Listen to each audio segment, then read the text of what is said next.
Hey YouTubers, it's Bobby with KCA Ranch and Homestead. Another hot freaking day in Leon County, Texas. Feels like 155 next to this fire.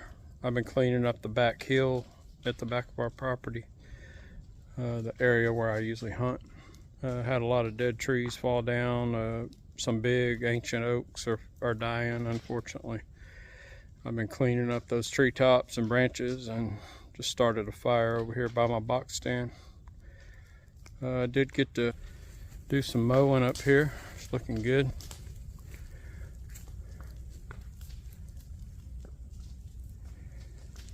The old grapple paid off again, picking up these big old treetops, branches off of that tree right there. Let's see.